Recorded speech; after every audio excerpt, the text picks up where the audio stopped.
All right, so since Amber's not here, I am going to read off roll call.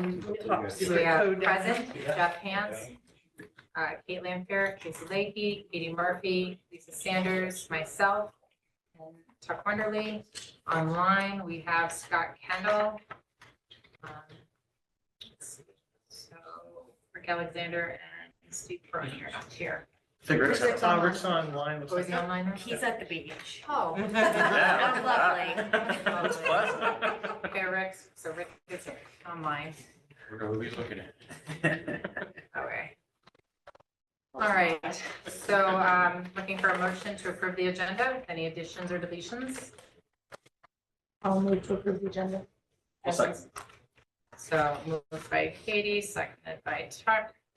All in favor? Aye. Opposed? All right, the agenda is approved as it stands.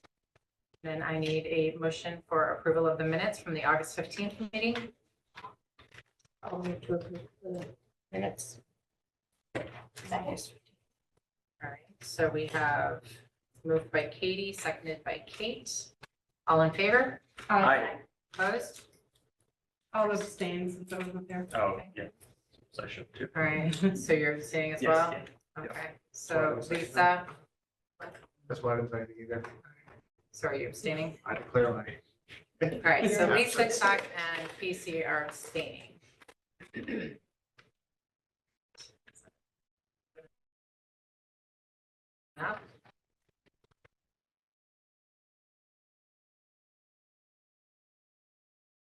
I don't know if the past two.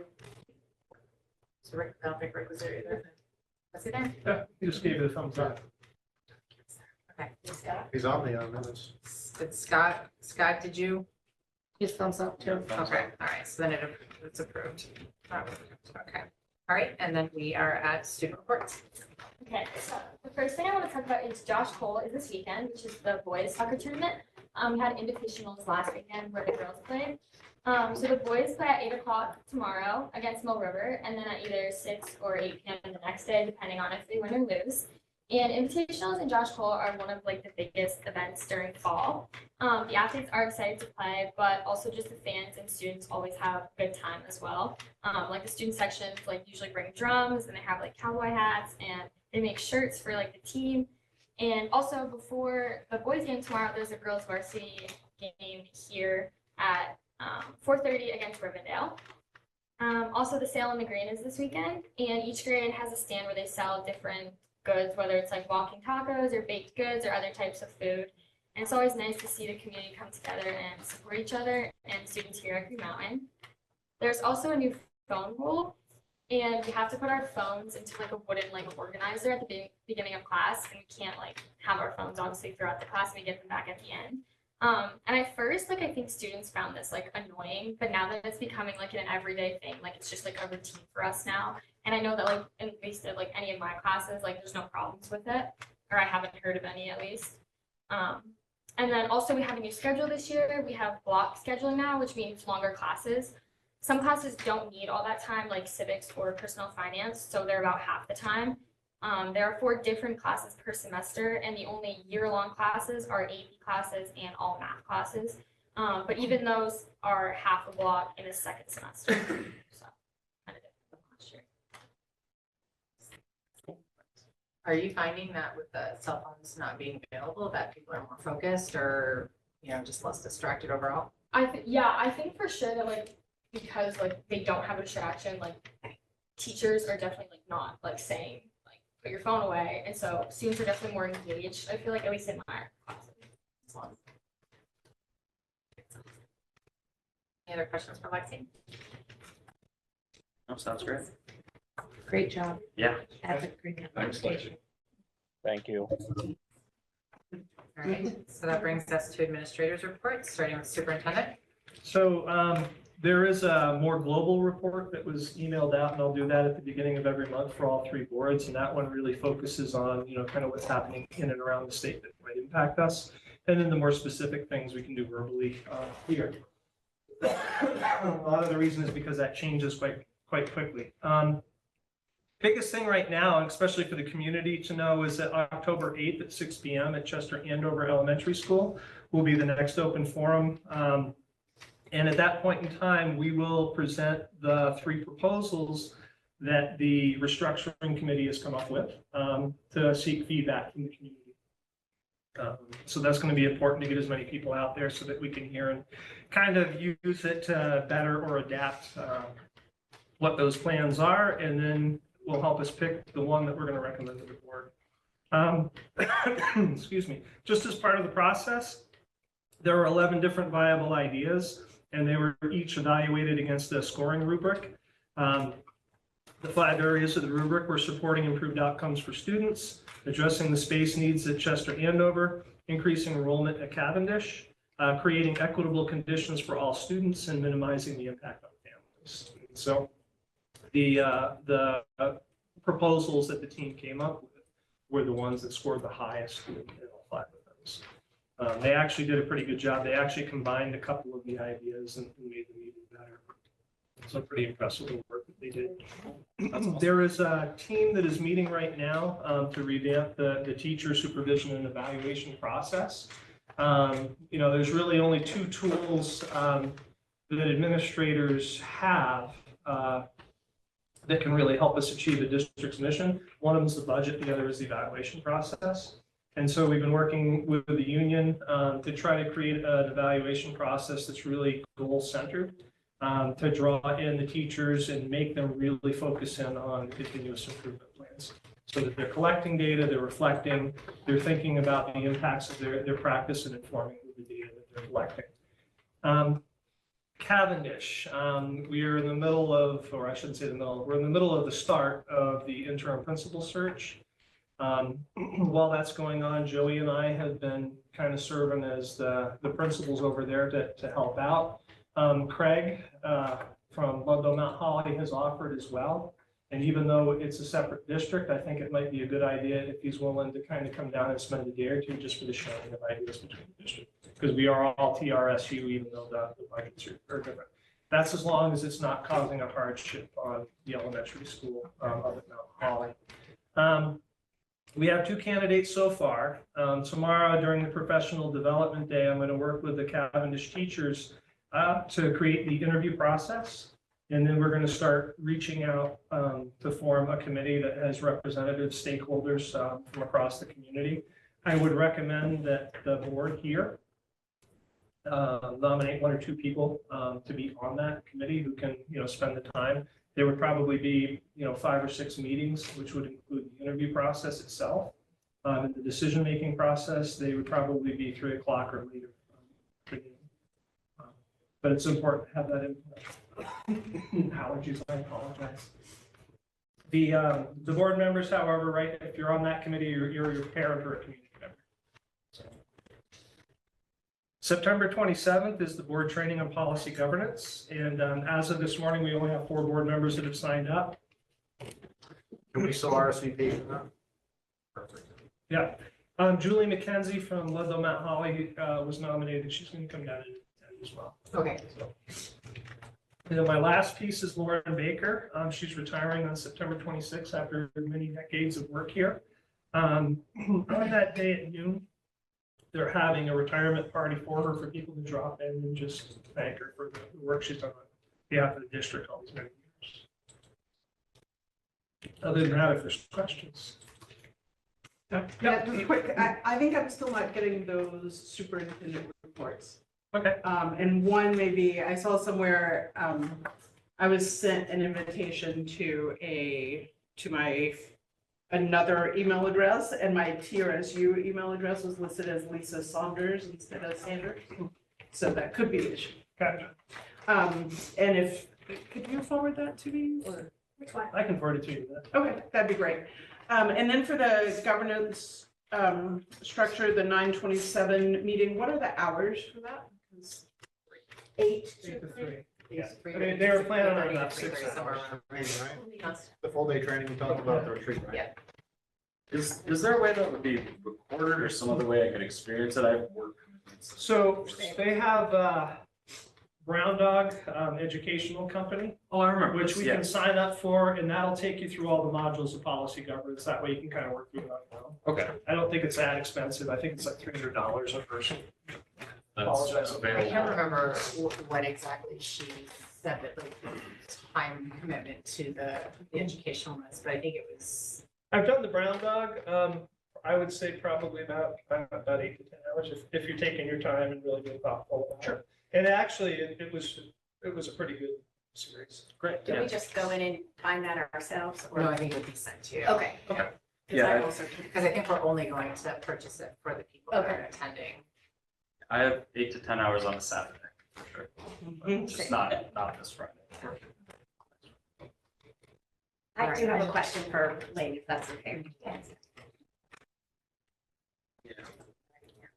Yeah, same.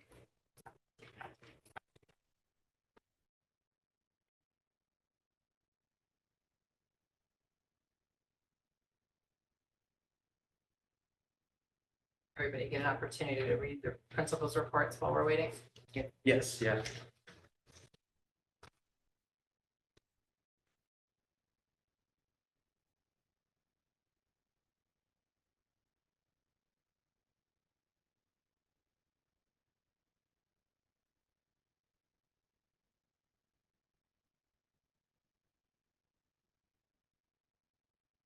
Just have help. Also, I just have a follow-up Yeah, go question. ahead. You mentioned the interim principal search. Are we looking for an interim principal at Cavendish or a full-time regular? So we've posted it as interim with the idea that if we get the right person, we've got time to test them out and we can always turn around and say, hey, you look like you're a good fit. We're going to offer you a regular contract. Is that because we're already into the school year? Yeah, a lot of folks right there, they're going to be locked into a contract wherever they are.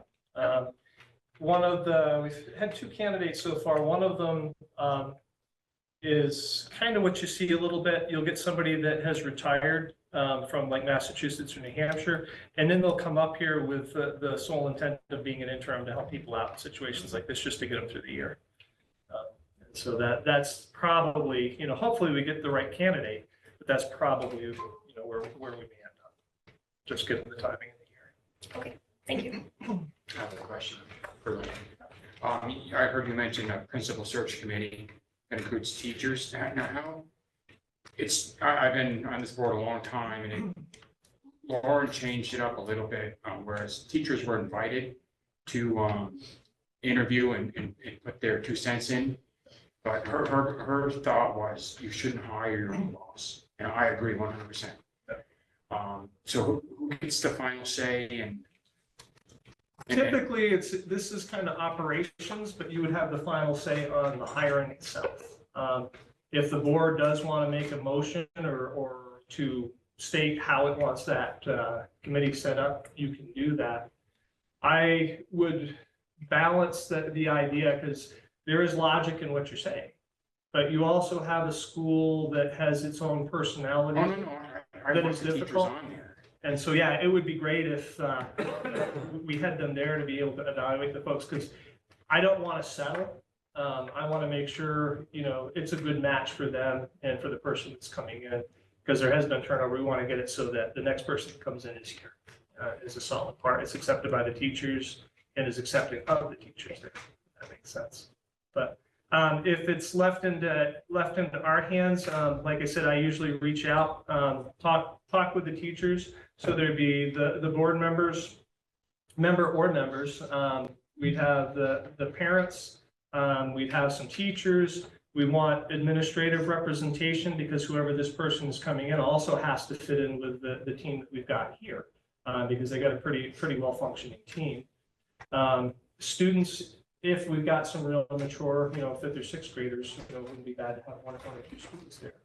And then during the interview process, typically those would be fully public, so people would get a chance to kind of hear the questions, hear the responses, and then use a rubric to provide input into that process. Yeah. So good. One more quick one. With the October 8th open house, are there going to be other opportunities as well for community input and Yep. what might those look like? So usually the open forums are probably the best way, but I can also talk with the community on the 8th to see if there's other things that they would like. But at some point in time, by November at the latest, we want to be able to take back that feedback, use it to potentially adjust if there's good ideas there, the proposals that we have to make them better. And then to use the feedback also to decide, which is the best one to recommend to the board. And our intent, and be honest, is it's to only recommend one to the board of the three.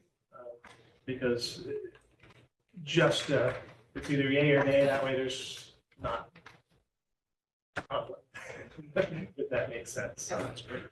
I apologize, I couldn't find a better way. It's accurate. No, and that's helpful too, that it is still the current committee that is running the open house and giving feedback. It is not the board that's giving feedback at this point. Yeah, it'll be me running the open house, and hopefully I'll have a couple of the other folks there. Because there were a lot of good ideas that they've talked about. And are the ideas that are being put forward in that report, or we don't know what those ideas are? You don't know what they are. I sent an email out to the community today. I said I'll release them on the 6th. So 2 days before the open forum. One of the reasons is just because of the controversies. Especially with the advent of social media and everything else like that, if we send out the 3 and somebody says, well, they're really gunning for this one, that could derail the whole process. So get them all out to everybody at the same time on the 6th. People have some time to think about them a little bit, and then hopefully come in somewhat informed into the conversation. The other goal is if we've got time, so I got to talk with Cheryl, is, none of them, well, I won't say that. Some of the longer range ones too, but it'd be nice to come in with some ideas about costs and things like that, and data, how many kids will be where. I'll give some time to collect that. One more piece. No, that's good. The other piece that would be great to hear about for those different proposals is any guesses or data on how it would affect academic performance? Because I know improving academic performance wasn't one of the main goals that the committee was given to meet, but we would certainly want to know if decreasing academic performance was a likely outcome. No, actually, one of the primary goals that we talked about today was, I think it was even John that said it, because we were talking about the 5 categories and we were saying, okay, should some of these be weighted more than others? And academic performance was, the biggest consideration. Student achievement, student outcome. Student outcome, which could be academic performance and social. And social, yeah. Great. Yeah, that's a great way to put it, student outcomes. Great. So good questions. Yeah. I'm sorry, I was stuck in Montpelier. Well, that's okay. I get my allergies acted up, so I had to step out for a minute. Did we talk about having an open forum in Cavendish? They're having an open forum in Cavendish. It was originally scheduled, I believe, for like October, either 1st or 3rd. It conflicts with another event that they're having at Ludlow. And so we're going to change the date. And so probably by Monday or Tuesday, I'll have that updated date. Okay. The other follow-up questions. Yeah, there'll be an open forum every month. Great. Was it Dale available to participate in your planning, strategizing, master plan? The early first 2 meetings, basically when we were starting kind of the brainstorming of possible solutions. But in the final planning, no. Scott's got his hand up. Lane, are you looking for us to set up a committee tonight for the hiring of the principal? Yeah, I would recommend if possible, like I said, either 1 or 2 folks to be a part of that. Could we do more of like we normally do with everything, with 1 from each town? I don't, so that would be what, 4 towns? How big of a community are you looking for? If it gets to be over 10, it starts to become a little unwieldy. It's just, you can do it, but it just slows things down. I would also worry about the hiring committee being a little board heavy. With what? Yeah, that's fair. Teacher, If we want to keep it to two, probably should do, one from Cavendish and one from either Chester or the other towns, just for some balance, but yeah, 2 or 3 would be fine. Are you volunteering, Scott? Sure. Just, yeah, like I said, the meetings will be like 3 o'clock or later, so the big thing is just. I've done the last So was it, well, if you'd like. Yeah, I can do it. Okay, so you're talking about 5 to, how many, 5 to 7? I'd say probably 5 to 7 would be the whole process. If we get a good number of candidates, we can interview them on one day and do follow-ups. Okay, and what time are you looking at, like between what time dates? So this is going to close at the end of next week, the current posting. So I would say, the initial meetings the week after, to kind of get things set up, decide who the candidates are that we want to invite for interviews. And then it would probably be wrapped up by the end of the week after that. So we're talking about 3 weeks out. So, but starting, you're thinking beginning of next week? Oh, and So next week, let me pull up the calendar. Yeah. Next week is, people are still applying. Okay, so that would put us into the 30th. Yeah, so that would be the week that the committee would start meeting. Okay, and you're saying 3 weeks, so 5 to 7 meetings between September 30th and. And probably the 11th, Yeah, okay, so the 30th through the 11th. probably closer to 5. but Okay. If there's a real competition, sometimes it's nice to get the folks to come back a couple of times. Okay, so everybody hearing that, 5 to 7 meetings between September 30th and October 11th. Is anybody willing to volunteer? I think I've been volunteering. Kind of the same thing. So we have Lisa, we have Scott. Are you up for that volume of meetings? Okay. thank you both. Thank you. Yeah, thank you guys. Thank you. Anybody else? No, thank you. I can put my name down or as an alternative at this point. Okay, all right, so you've got your committee, or your board members for your committee. Adrian Steve has his hand up. I'm sorry? Hi. It's just it's an HR question, really. In the course of restructuring the schools, is there any bias that, I don't know what you to take for it, but, if it's an early education specialist or middle school specialist that we're looking for, can we drill down on the people that we want to narrow the selection to? In terms of, possible proposals? No. It's going to be, obviously somebody who has pre-K through early elementary school focus is a more qualified candidate for some schools than somebody who has a 5 to 8 specialty. Yeah. So I just wondering if that's part of the offer. Yeah, they've got to have the right license to be able to do the job. Some of the principal licenses are K to 12, but you're going to want somebody who's got the experience with the younger students. It's a whole different ballgame. So pre-K is going to happen anyway, Uh, one way or the other. It's one of the things that we're considering, regardless of what happens with restructuring. Yes, exactly. Yes. I got you. Inevitably. Yeah. Great, thank you. All right, anything more for Lane on any of these important subjects? All right, so under principals reports, everybody's read them. I know in light of Gail's absence, we don't have one from Cavendish. Is there any sort of update from Cavendish that you're aware of? One of the other things I can talk about, they were operating pretty smoothly. Today was a little, they had some student issues that popped up. And so we were over there, fairly frequently. None of them major, but, things that they needed support with. Kind of what came out of the talks today was this idea that they don't really have well-developed structures for, okay, if a kid misbehaves, what do we do? Who takes care of it? And so a part of tomorrow, after hearing that, talking with the folks today, a part of tomorrow as well will be saying, okay, what structures are missing? Let's build them. So we're going to be a little off the professional development of what's happening at the other districts, but these are necessary. And then fire safety. Yeah, that was That's actually, what I heard that about. was really cool. Fire safety and picture day. Picture day. There were a lot of fire trucks there. Yeah. Not an emergency. Yes, and they also had a room that they filled with smoke. Very exciting. And actually, we need to thank the fire department because they had quite a presence there. They did awesome. And they looked like they were having a ball. Oh, Yeah, it was kind of neat to see. Was there any questions for Joey or John?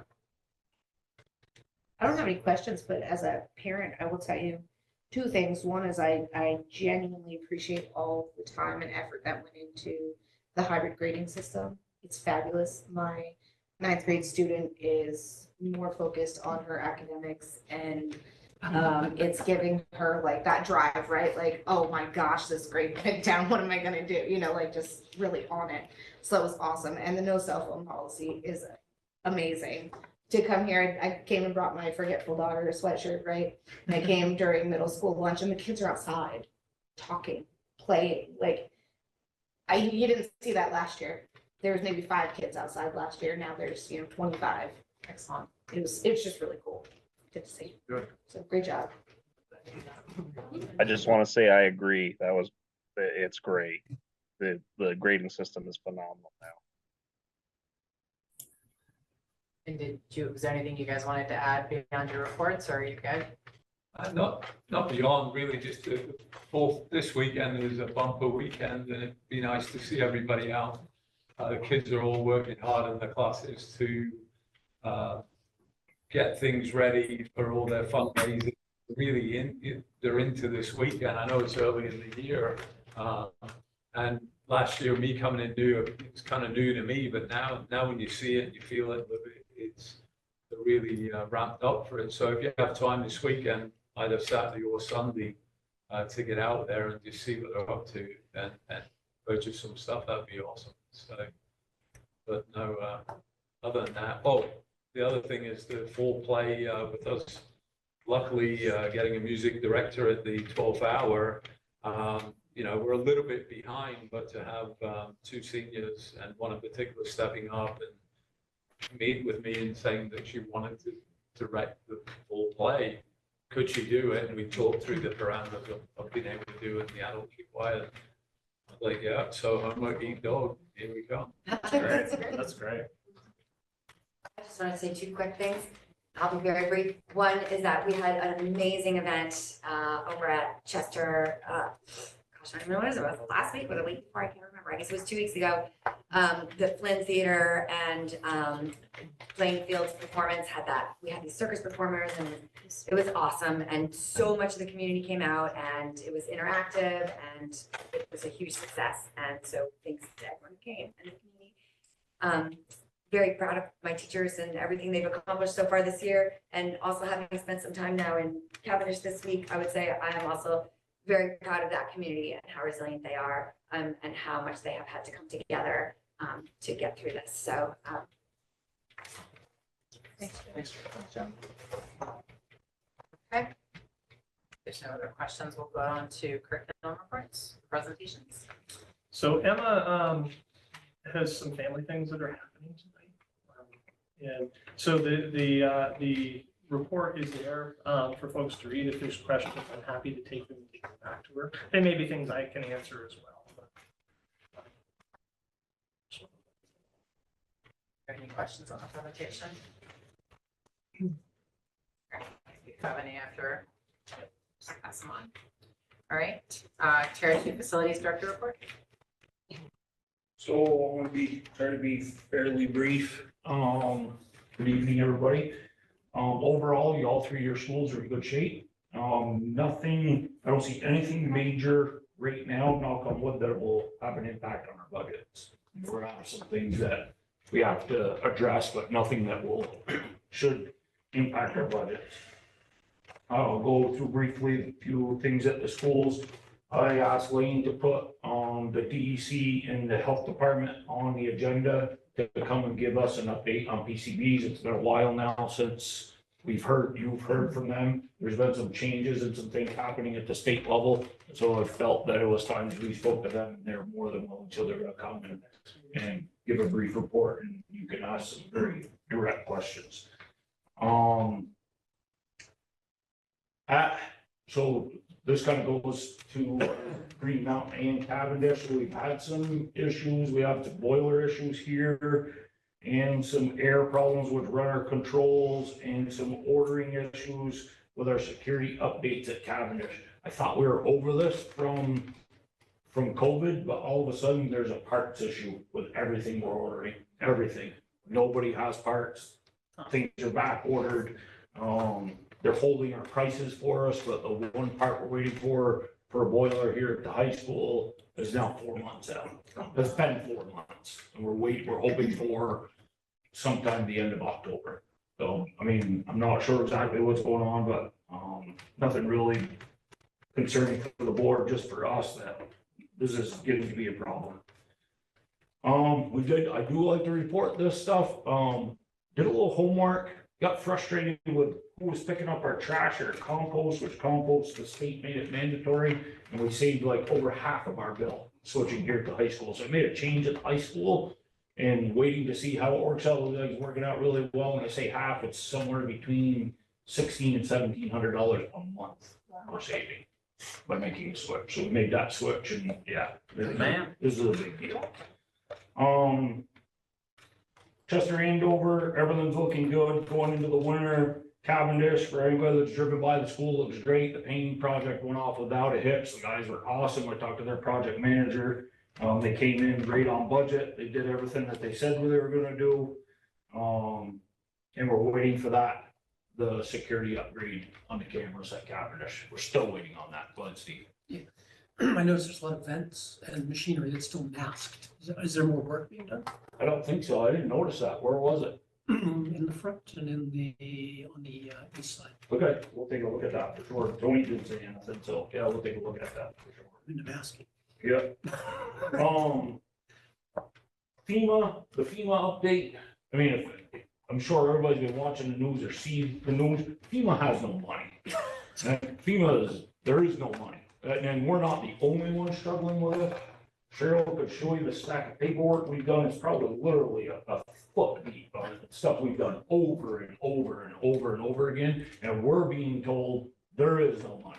They're gonna try to get, the federal government right now is trying to decide how much more money FEMA's gonna get, but there's no funding. Yeah, I mean, we're gonna keep doing all their due diligence. And they're still telling us, our liaisons with the state, that we're gonna see some funding, but I'm not sure where because they have no money. So, last thing, on a good note, we had Lexi. Sorry, I think we talked about $750,000 in building funds coming Yeah. from FEMA. Is Yeah. that just extended indefinitely? Well, we're waiting on that. I mean, Okay, that's what we're waiting on. We've got all that paperwork done, but right.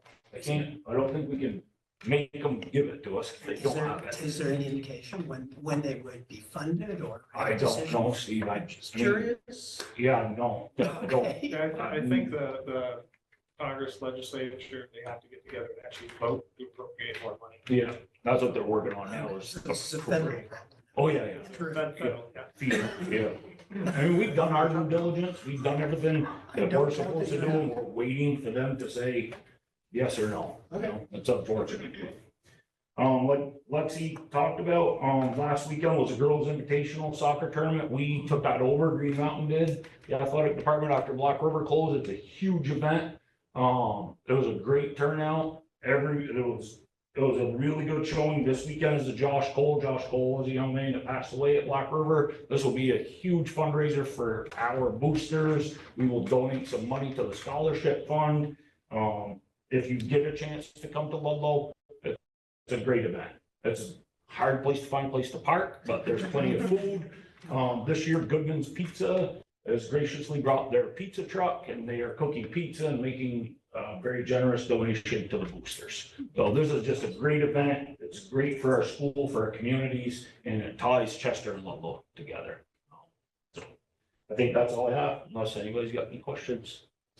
And just to follow up a little bit, Wayne and I started working a little bit on another additional add-on. There's an acronym for this other project. We're waiting on some contractors to give us an estimate to add on to the FEMA project. We're in a hurry at first, and we're still in a hurry to add this on.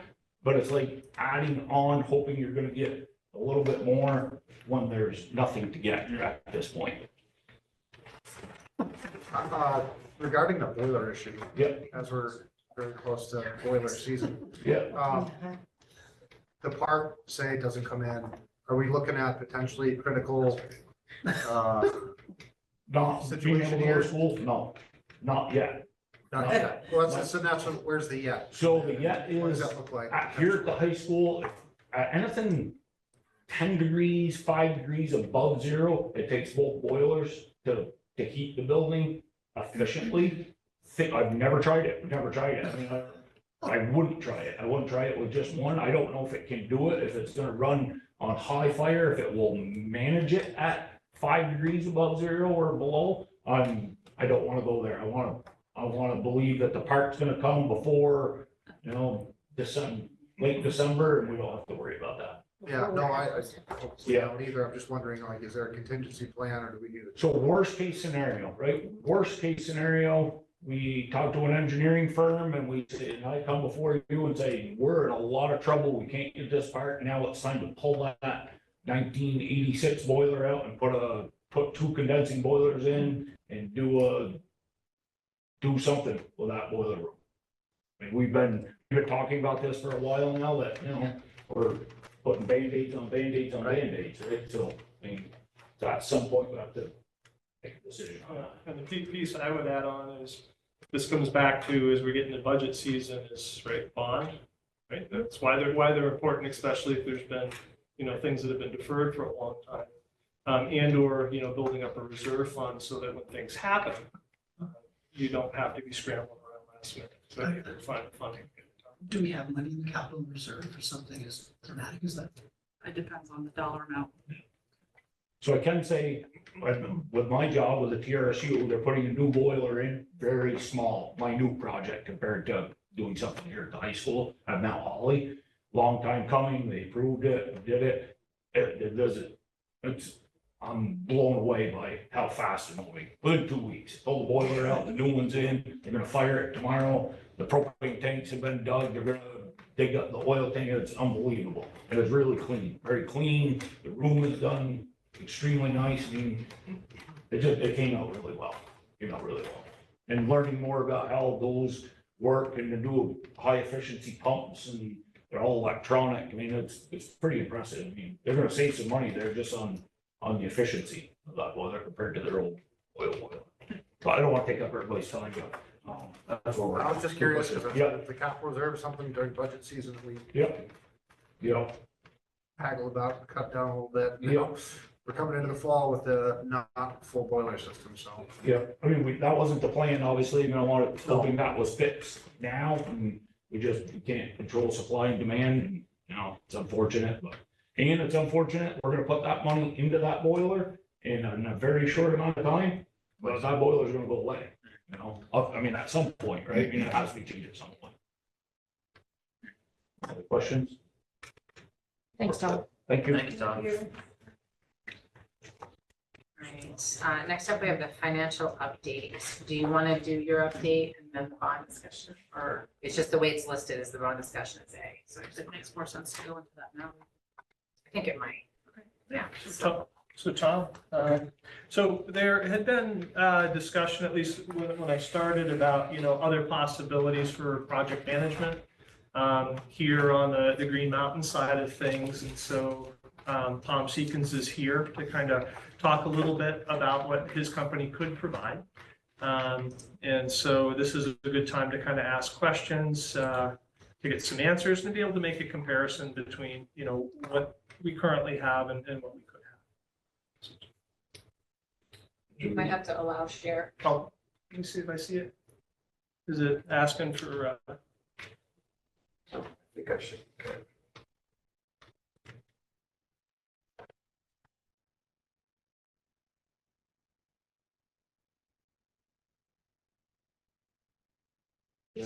looks like you're getting that. You got it.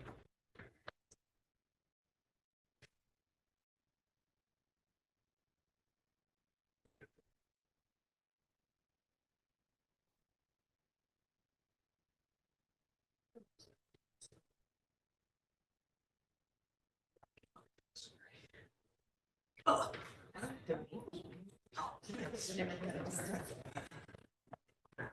right, thanks, Lane. So this is an example of, I think what really, I guess it might help to just kind of back up as to why the heck am I sitting here. I spoke with Cheryl at a trade show where school business officials come together and discuss with different contractors like myself, our company, about how to engineer projects. And we had this tool, actually, we were doing a presentation on it, and Cheryl spent some time going through it with one of our engineers and said, well, this looks like something that we should be considering in our district. So I spoke with Lane and Todd and kind of ran through how we do school projects. EMC's been around for about 30 years. We're comprised of certified energy managers, professional engineers, mechanical, electrical, and 95% of the business we've done over the 30 years is with schools. I personally have only done school projects for the last 21 years. So energy reduction with schools is, believe it or not, what I chose to do. So I did a lot of school board meetings. It's my fourth one in a row this week. So essentially what we end up doing is we do a full analysis of the schools. And we go through, and I guess you couldn't lead it in any better than, can you, why is that? I don't know what else now coming through already. You have to stop sharing. Yeah. Sure. Oh, it's a different document. It is, but it wasn't like, it's not showing up.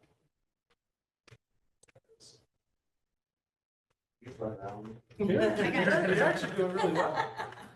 So this is a school system that we did a full analysis with, and I won't go through this because this is a ton of information. And this is basically about 6 of our engineers going through, there are 6 schools in this district. It's in Goffstown, just outside of Concord. We're currently doing Hopkins and Hillsborough, this school district, New Boston. So we don't want to work in this area, but essentially we help you guys create a capital plan too. So it's not just going in there and looking at low hanging fruit like LED lights and things of that nature. In fact, EMC has actually done a full audit of several of your schools already for lighting, because a lot of the energy services companies have in the past hired EMC to do engineering for their lighting reduction projects and doing them turnkey. So our company has done full audits of your elementary schools. So what we've got here is table of contents, but it ends up being pretty cool because if you just click on one of these, it brings you right to that section in the report where you'd be looking at the ERV or boiler rooms, right? So you don't have to go through 100 pages of a report just to get to where you want to get to. But what we end up doing is we take a full analysis of every school, every piece of equipment you've got in the school. And then while you're walking through, obviously looking at building envelope, windows, roofs, even pavement, fire alarms, elevators, ADA compliance, things like that. And while we're not experts in all those things, we can identify them pretty easily for you. And of course, we've helped provide estimates and engineering to support grant mechanisms that are out there. Any free money we can get for our school customers obviously is beneficial because that's the bigger the project you'll do. So it incentivizes companies like ours to go after as much as we can because it's a better project for you, right? So we create this report and then we highlight the things that are obviously getting to the end of their useful life or life expectancy based on ASHRAE standards, not EMC's based standards. And then we get into the report, so it just kind of shows, all right, by school, what are we looking at? And we color code those so that folks can look at this at a board level. This is really dedicated or directed for you guys to look at this saying, all right, if it's red, that means kind of like here, I did spend some time in the boiler plant here, and that's a scary place. We did 26 boiler rooms for schools last year, so we do a lot of boiler rooms, and that one is a little scary. But you already know that, I'm not scaring anyone here, but this is 0 to 2 years would be the red, 2 to 4 years would be the yellow, and then recommended would be, 4+ years. It's not detrimental. It's not like the LED message board. That's not something that really is burning a hole in your pocket. Maybe, I don't know. But bathroom renovations, things like that. Solar, not really something they wanted to consider at this time. So we do this full report, and it really helps you kind of like, all right, did we look at generators? Sure, and this will be on this list. And where do we rank them? So as board members turn over and administration and whoever else, people coming in, they have this report to show, all right, what have we done in the past? What haven't we done? And so this report really becomes your capital plan, but kind of like your book of where are we currently and where are we going? And then there's a little bit of write-up, not full engineering for every little measure, because there's no telling. For example, we came up with $30 million in measures for this particular school system. The first project ended up being $3 million. So clearly they didn't do 118 measures. We knew that going in. But what they focused on were primarily the boiler rooms, LED conversions, some windows, some roofs, some control upgrades, a little bit of heat pumps. That was there, and I'll show you how we got there. But we do a little bit of a narrative to show, okay, how important actually is this? This high school boiler plant would be at obviously the top of that list. Lighting might not be, because, Efficiency Vermont's not great with incentives for lighting right now, but it does make a big difference in the classroom environment. So that's really kind of your call. Our job is to make sure we get competitive numbers. Once you select measures, show you those competitive numbers, which I'll show you how we do that, and then you pick your project, right? So we start with this report, and I think you kind of get the gist of this. I'm not going to go through it all. And then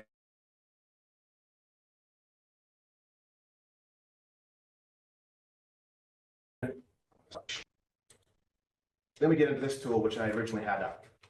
So everything that was crossed out were things that were on that list, and they coincide with the same number. So 5.2 is by design because that's where it's listed in the report. So these two things are, together. And so when you're looking at these things, you can look back in the report and say, all right, 5.2, that was a solar. All right, let's take that out. So out of 118 measures, you can see what was chosen here.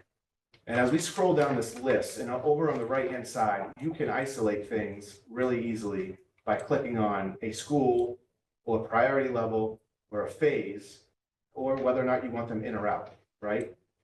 And what this does is, it's not only an audit, because doing energy audits is kind of a thing of the past. No one really just does energy audits anymore because they end up sitting on Todd's desk in a three-ring binder, and you've got millions of dollars improvements you need to do, but there's no money to do it. So, what you want to try to do is come up with a financial tool behind them to say, all right, how can we actually make these things come to life? And that's kind of our job, that is our job, is to develop a plan for you as we're doing the audits.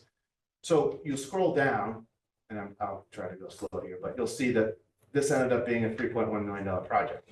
Why is that? Well, as you go to the cash flow tool, you'll see out of, say we did $20 million in mechanical projects this summer with schools, 98% of them were done via tax-exempt lease purchase or bond, but mostly tax-exempt lease purchase, because there's more flexibility with the tax-exempt lease purchase. You get a whole year of no payments with the tax-exempt lease purchase. So, and the rates are pretty close to bonds.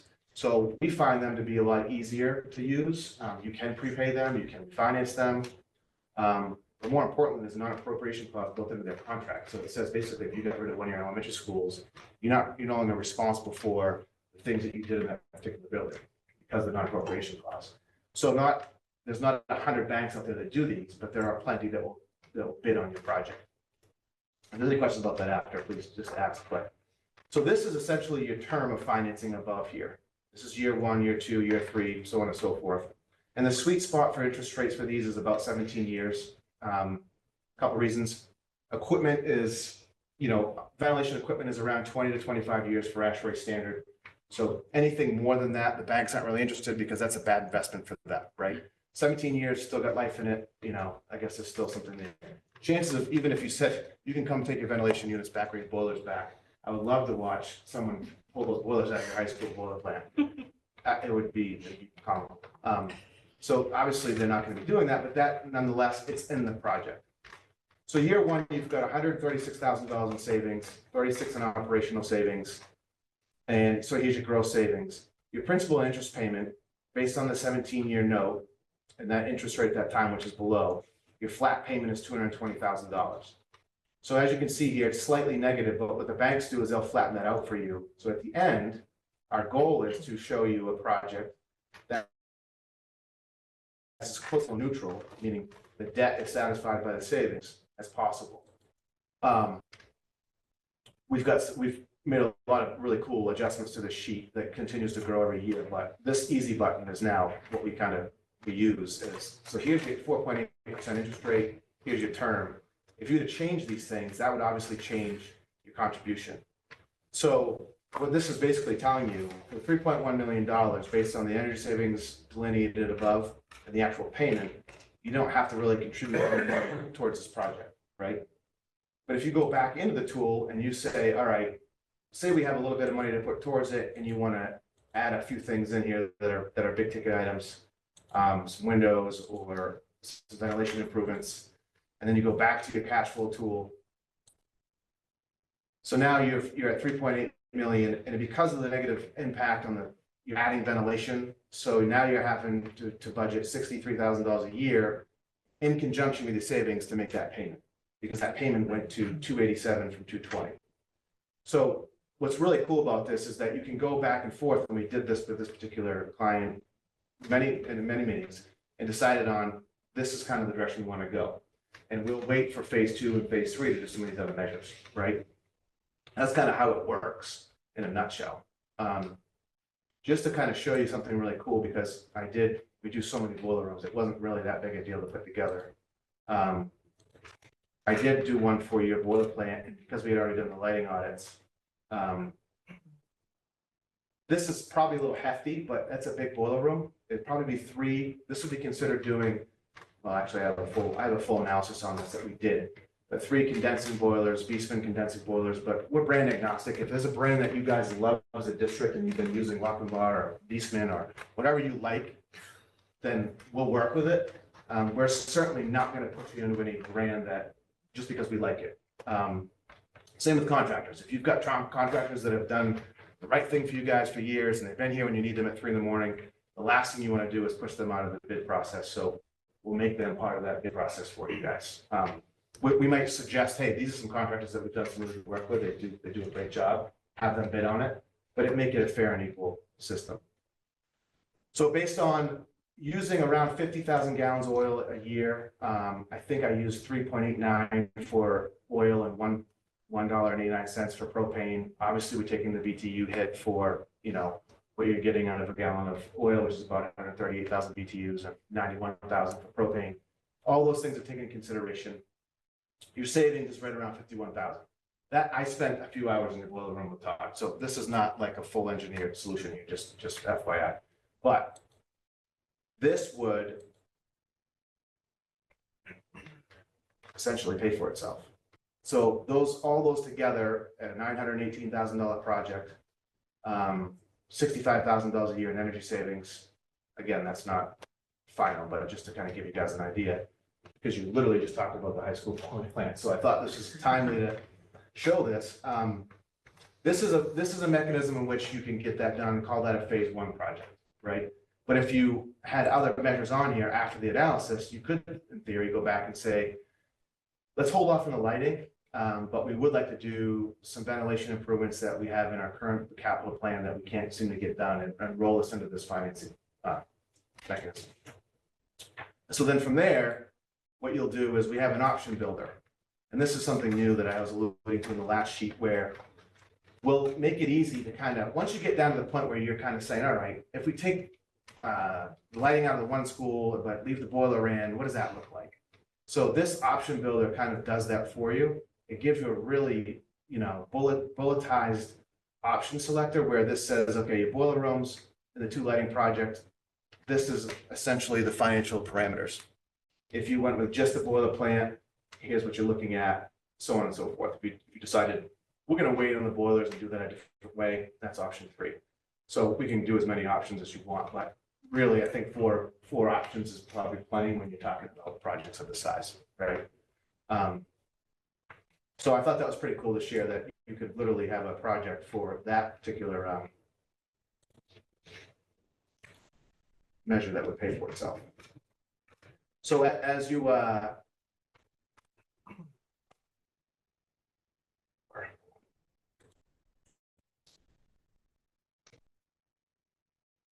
this is your,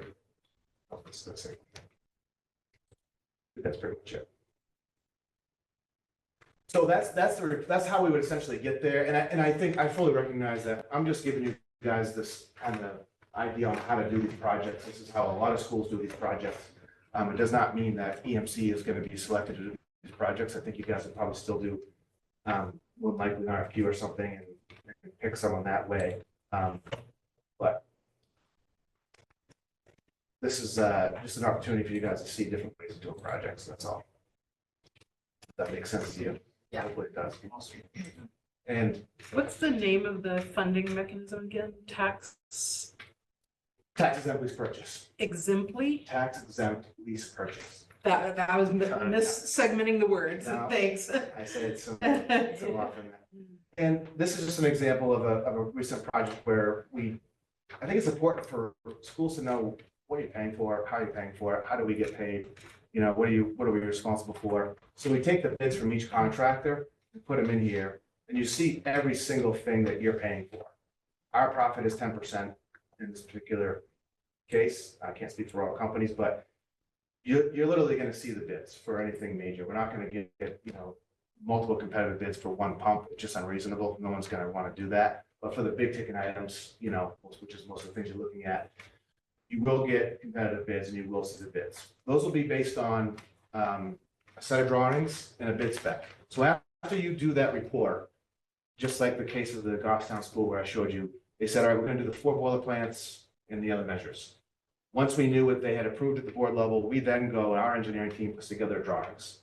And we put together a drawing good enough and a set of bid specs good enough so that we can walk qualified contractors through the school, get the competitive bids, put time in there for an RFIs. They can ask questions about, ventilation, what the stack's gonna be, what do you need for support? Who's gonna do the trenching for the new propane tanks and all that stuff. We're responsible for all those questions and answers. We put together a timeline on when the bids are supposed to be due, and then we roll it all out to you guys and say, look, this is who ended up bidding on it. Some people will back out, new bidders may come in, show you roll out the bids and say, who would you like to go with? This is who we've had good luck with, but also service capabilities, making sure that the folks that bid on this thing have capable folks with redundancy behind them within an hour's time, from the district. And if you have current service providers that you love, that's great. That's not who we are. Our job is a consulting and engineering firm to make sure that we get you qualified bids, not just a low bid. So from a service perspective, we'll also help you manage the bids too for service. So like we did with Littleton schools, we did a new control system, but they had bad experience in the past with getting a low bid and then getting hammered with huge service calls down the road. So no sense. So as part of that bid process, we said, please provide a complete 3 years of preventative maintenance for the boilers and the controls so that you have a full depiction as to what you're getting into, right? The other thing is making sure that there's no proprietary controls, whether it's on the mechanical side of it or building automation or lighting. Very cognizant of using a Niagara-based platform where it's open to anyone that can bid on this thing. The worst thing we can do for you is get you in a situation where you're stuck with a company that you don't like anymore. Because a lot of times, I'm sure Todd's experienced that you have a service tech that is great, they're fantastic, they show up at 3 a.m. if you need them. That tech leaves and goes to another company. That company can't work on these controls, right? So you don't want to be stuck in those situations. It's brutal to get out of, and it's crazy expensive because you can no longer get them. You lose a panel, that company is going to say, I know that I'm the only one that can bid on this, so the price is $18,000. In reality, it should be a $6,000 panel, Those are the things that we're very aware of, and managing that money so that that company that did that control system upgrade had told that client that, hey, we're good, we're done, graphics are complete, we're out of here. And we said, well, wait a minute, let us go up there and take a look at this. And there was about a week's time left of graphics in the front end. You would never have seen it, but it was there. And you know how it is when contractors leave, it's hard to get back. So our job is to say, look, sure, don't release that last payment. 15%, they're gone. So really what our job is to hold their feet to the fire until the job is 100% complete. Things are up and running, boiler rooms are fired up, pumps are working correctly, controls are working correctly, lighting, so on and so forth. Then folks are paid. It's not to really tick people off and hold hostage, but 10% is a reasonable number, or 15%. And we discussed that in the beginning during the process. So, yeah, pretty much the spiel, I guess. Any questions by anyone on how these things are done?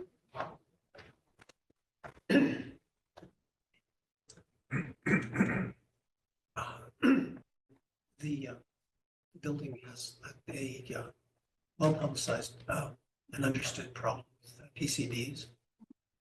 And the current thinking is that it's associated with heat exchangers and the windows be in the masonry. Obviously, that'll affect the efficiency of the other, whatever climate controls and heating you put in. Have you had any experience with buildings that have had PCB issues? Yeah, yes. We usually bring in commercial hygienists to help figure out ways to prevent anything further from happening, but that could be as bad as just replacing the windows or the ventilation units that coincide where the windows are. A lot of times they're together. I think you have got that situation here a little bit. So yeah, that's an issue for sure. And it's something that we will be discussing right up front and getting in the proper folks to look into that before we make any decisions. Same with asbestos, making sure that that is carried in here, usually at the top. So we'll find out what a budget number is for that. And things like chiller pad or trenching or fencing or propane tank site work. We carried that number and made it so that it saves you some money, so people aren't marking that up. If there's a separate organization that helps us dictate exactly what needs to be done here to get you PCB free, or at least head in that direction in the areas that we're working, we'll just put that number here so that it's not being double marked up. You're gonna pay that directly to that company. But that's something that we would be partnering with someone that knows exactly what to do in that situation. And it allows us to do our job the right way. Is it possible to proceed with that? Steve, I'm sorry. My throat is. Is it possible to proceed with that, given the current lay of the land? Which piece? Addressing the windows and PCB remediation The, unilaterally? the problem right Todd's got now, his hand up. Okay, so, I was gonna say after Steve, that's a great question that you asked. Please remember to ask that to the DEC and the health department when they come. That is, well, because their funding, they're at the state level, just like FEMA is at the federal level for funding. If they are talking about those questions, what you asked, and they need to be asked to them directly, because right now it's Newport High School and Green Mountain Union High School. They're the two top ones that I'm being told by the AOE that is in direct line for funding to take care of our PCB issues. So if the boiler goes down, like Casey said, and we're up against it, the right thing to do is do some HVAC upgrades at the same time, but how do we, because we have some PCB issues? Right. Who's gonna pay for that? Never That's a realized great the energy question. savings. Yeah. The other question is, and you may not know the answer to this question, but when you've had a situation where there have been environmental issues, whether it's asbestos or PCBs or adjacent to a Superfund site, have the banks been able to work with you on your secured, deferred lease, exempt lease purchase? Yeah, terrifying. They don't really. You could buy a bus with a tax exempt lease price. I mean, seriously, they don't really. Yeah, I mean, what they want to know is that you're doing the right thing. So you're actually getting rid of the PCB. You're doing the right thing from the beginning. So you're getting the right folks involved and providing those reports. They just want to see the documentation. So when you get a project ready to go to financing and you guys have decided as a board, this is what we vote on. Right. Moving forward, we'd like to go out and get competitive bids for financing on this, Tom. So I'll work with Cheryl to say, all right, listen, here's the project. This is what it's including. And there's a chunk in there of PCB removal or asbestos removal, whatever it is. And there's a cost associated with it and a scope with the right folks that are going to be doing that remediation work. The banks just want to see that report. They want to know that it's being done the right way. That's all. Same with all the equipment that we're doing. They're not going to look at our engineering and say, oh, that gate valve's in the wrong place. They want to know that we have drawings. It's been done by a professional engineer. And the value to them is the equipment. Right. But you can't put in great equipment if you've got PCBs floating around the building. It doesn't make any sense. So it has to be taken That's my seriously. question. Yeah, prior to anything being done. Figuring out what's the right steps. So if it does, we figure out that this is a mega problem here and that there is going to be no funding that's going to be contributed. Maybe shy away from things that are going to ultimately disrupt the PCBs and create an issue. Maybe focus on other areas until you figure out what kind of funding you can get. Unless the community decides, let's point at the money and get it done. The risk is if you do that and FEMA, whoever else is going to provide that funding knows that you've already done it, they may not provide it, right? So it doesn't matter to us how big or small this project is. What we want to make sure is that you're happy with the project at the end of the day and we did the right thing. That's all that Great matters. tool. That's all that matters. So we look at these truly as a long-term, multi-year relationship where we chip away at things at a rate that's financially palatable for the school district. And, you know, Do you Just have a like, request for you sorry. to stop sharing that so that they can see the, what is it? they just want you to stop sharing the Oh, screen. oh, so they can oh. see. Yeah. Faces? Okay, got it. Sorry. do you bill in stages? How are your fees work? The fees are based on, I showed you that sheet, it's 10% profit. That's what we make on the project. So is there an initial consultation fee? No, we don't, negotiation? no, and great question. We do not charge for the engineering like a traditional architectural engineering firm would say. Do an elementary school ventilation system design from soup to nuts is $200,000. We don't do that because that report, like I showed you, had 118 measures in it. I think they selected like 18. So there's no point in us saying it's going to cost you $300,000 to do engineering if we don't even know how far we're going to take the engineering for said measures. So for the boiler rooms, we didn't fully design them until we did the actual math to say, okay, this is actually going to work. Then we complete the engineering. So we usually would call it a one-line or a 30% drawing, which is a fraction of the cost to do it entirely, right? We will let you know exactly what that cost is going to be, but it's a goofy proposition to say it's going to be $1.50 a square foot when you may not even touch the wing of the building. So what you're Yeah. saying is you bring in this tool on the analysis with the understanding that if we're to move forward with any of these projects. Yeah. You'll be right through your company. Yeah, and just like the case of the Goffstown example I'm giving you here, we spent 6 months or so engineering projects. They did really like less than a third of the value of that engineering. But again, it's a long-term partnership that we're really kind of planning on. And what's nice about that for you guys is that there's good value there because it incentivizes a company like ours, if we were to be selected here, to do a good job. Otherwise, you can't really, in effect, make money over the next several years. And, you know, because we're going to provide a heck of a lot more engineering than you're actually going to recoup in that first project. Well, we're going to recoup in that first project. Well, you saw it, you know, all the things that we put together and did reports on, they only did a few of the measures. That's okay.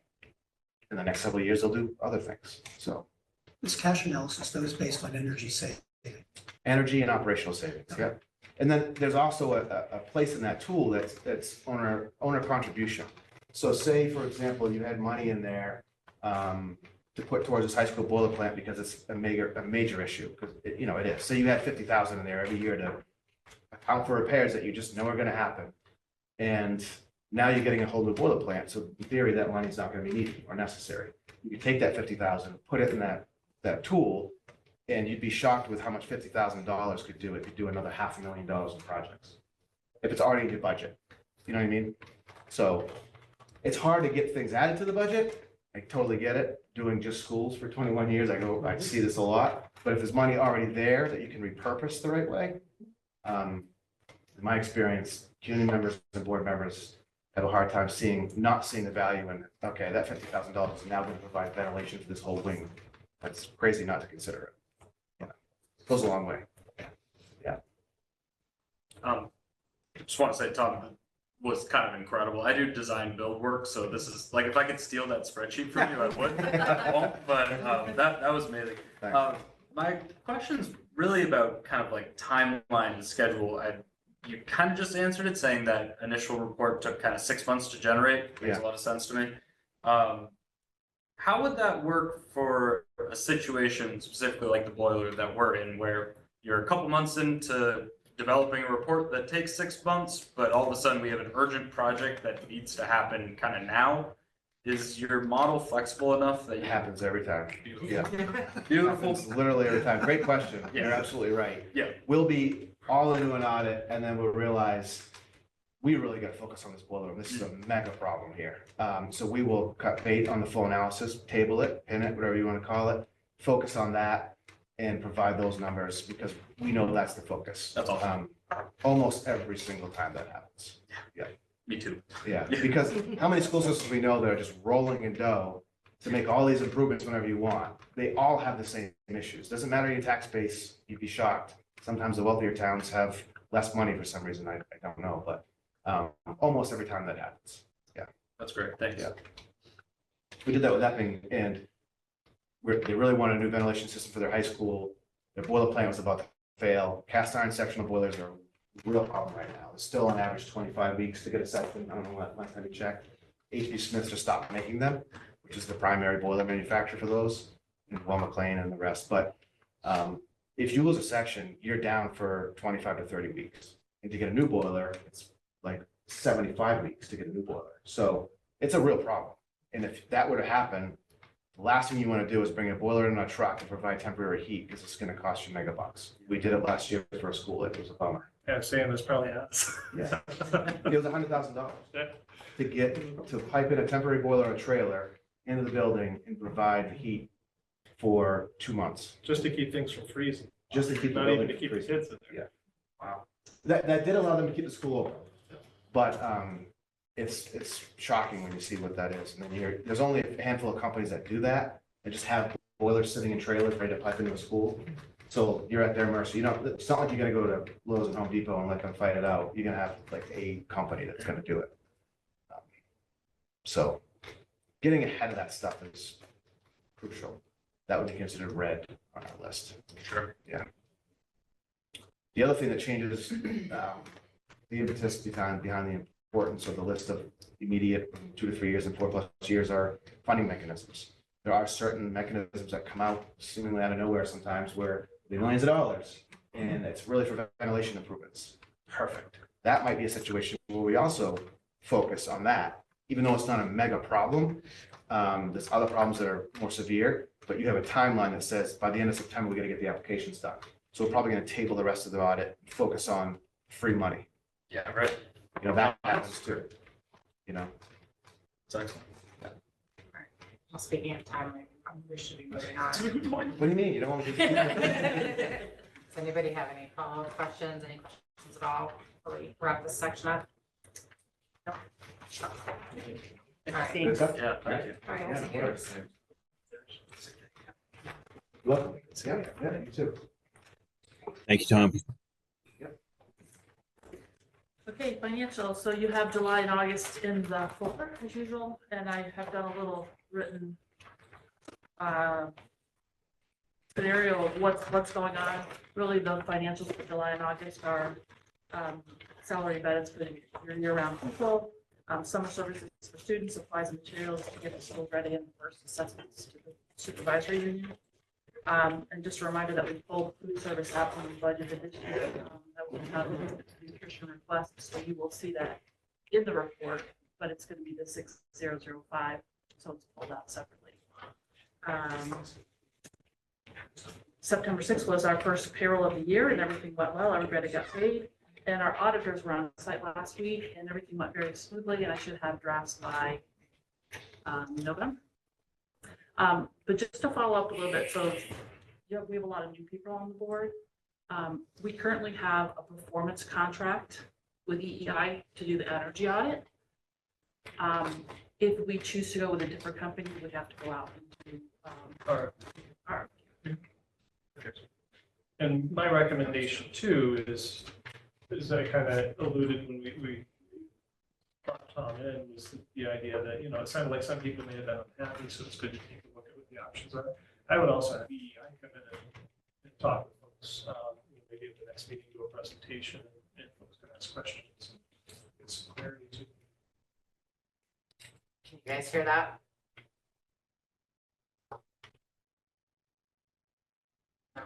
Sorry about that. So I was saying that, you know, a lot was because it sounded like some folks may have been a little bit unhappy on the Green Mountain side in terms of the project management piece.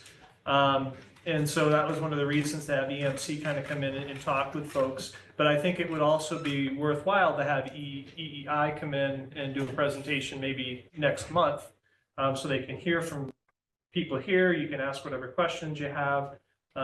And, you know, if it comes down to trying to make a decision at some point in time between the two, at least you've done, you know, your due diligence and you've got the ability to make an informed decision. So. They tell me they have the same spreadsheet. I said I want to see it. Okay. Any questions for Cheryl or anything more on those two companies? All right. So the EMC presentation kind of took up the bond discussion. There's no further. Okay, so committee reports. So Lois is unable to join today. She did not send anything along. TRSU board report. A lot of it, as usual, a lot of the information, the superintendent report, the financial reports are all presented there that you've heard. The TRSU voted on the TRSU level goals. Those were adopted. We had a pretty substantial discussion on policy governance. And then just kind of next step forward, the retreat or educational retreat we're going to have coming up on the 27th. We opted for a proxy vote for the VSBA. And we hired a new early ed educator, Christina Shelley.